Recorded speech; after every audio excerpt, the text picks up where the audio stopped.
Haueko 11 eta 9 minutu Peio Etxeberria zen favorito Larrazabalen aurka eta ez du hutsik egin 22 eta 6 irabazi dio Zenozko aurrelariak. Amorebi eta Etxanon jokatu den lauterdiko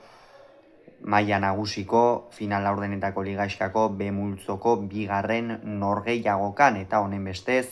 multzoa irekita geratu da izan ere beste partidan Bilabonan jokatu denean Ezkurdiak 22 eta 9 menderatu du Erik Jaka eta honen bestez joan den astean Ezkurdiak Larrazabali irabazi zionez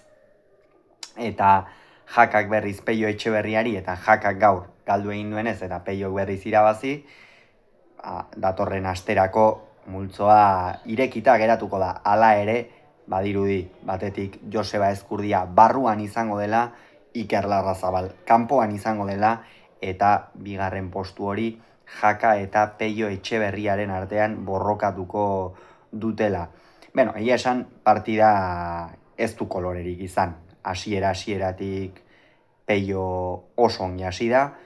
Ikerrek lehenengo sakea benetan pozointxua egin du, horre ezker horman erori egin zaio, nabarmen Peiori eta kolpea tiratzerik ere ez du izan, Zenozko aurrelariak,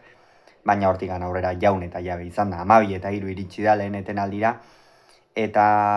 gaurko partidak gako asko zeuzkan, batetik bi pilotariek arma nagusi batzuk badituzte, Peio Etxeberriak pilota kantxa erdian hartzen duenean, adibidez, minikeragarria egiten du, Iker Larrazabalek badakigu zenolako bolea duen,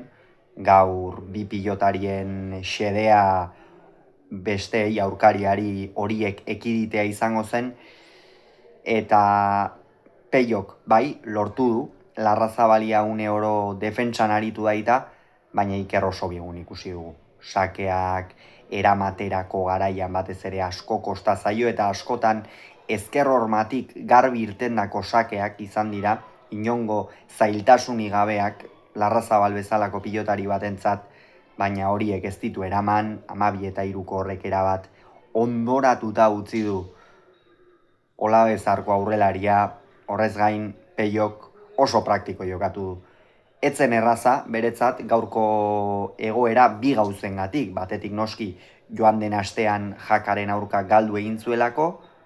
eta bestetik gaur Ezkurdiak irabazi egin diolako Jakari eta horren ondorioz derrigortuta zegoelako gaur irabaztera. Baina hasieratik bere partida egitera irten da, esperientzia badu, jada bi final jokatu ditu lauterdian, egungo azpitxapelduna da, zer esango dugu Peio Etxeberriaren inguruan lauterdian, ezta? San Fermin torneoan ere aurten finalerdietan Zabalaren aurka galdu zuen, baina finalerdietaraino ere iritsi zen, benetan pilotari aparta eta lauterdian zer esanik ez, espezialista handietako bat. Eta hor gaur batez ere ezkerrez egin dio mina. Larrazabalek ez du lortu, iagune bakar batean ere Etxeberriari ezker horrekin kolpea tiratzea ekiditea, ondorioz ikeragarri egin du eta hor defentsan ezkerrez atzeraka asko sufritu du Larrazabalek, errazei eman du Amore eta ondorioz 18 eta 6 iritsi da bigarren etenaldira, eta Peiok berdin jarraituta, jada Larrazabal erabat ondoratuta zegoen, hautsitako katilua zen, eta benetan azkenerako pasara handi xamarra. Eta emaitzak jokoan gertatu dena islatzen du. Larrazabale gaur ez du inondik inora ere bere maila eman, oso bigun ikusi dugu batez ere ezkerrez defentsan, eta zer esanik ez sakeak eramaterako garaian, erasoan abaguneak izan dituenean ez ditu bat ere baliatu, eta egindako tanto erdiak Peiok egindako huts batzuk izan dira. Horregatik, Larrazabal ziur oso triste eta oso akituta egongo dela bere buruarekin haserre, eta datorren astean xede nagusia Erik Jakaren aurka jokatuko duen partida horretan, noski alba da irabazi, eta gero gainera bere maila ez eman, eta behintzat orain lauterdikoaren ostean etorriko den binakako txapelketa horretarako ikusiko dugu, ea lehen mailan aukera ematen dioten, hor Artola, Peña, Laso ikusi beharko da, ea zer moduz iristen den, baina Larrazabalentzat hor leku bat egon liteke, Laso, Peña, Artola, horien artean, ea laugarren hori Larrazabalen edo ez, ikusiko dugu, baina orain horretan pentsatu beharra dauka,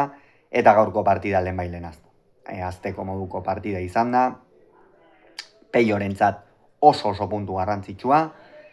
nina esan du, Larrazabalek ez du bere maila eman, oso urrun ibili da gainera, eta kolpe gogorra izango da, baina gogorragoetatik ere altxa izan da, Ola Bezarko aurrelaria eta aurrera egitea besterik ez zaio geratzen. Beraz gogoratu, Peio Etxeberriak 22, Larrazabalek 6, Amorebietan.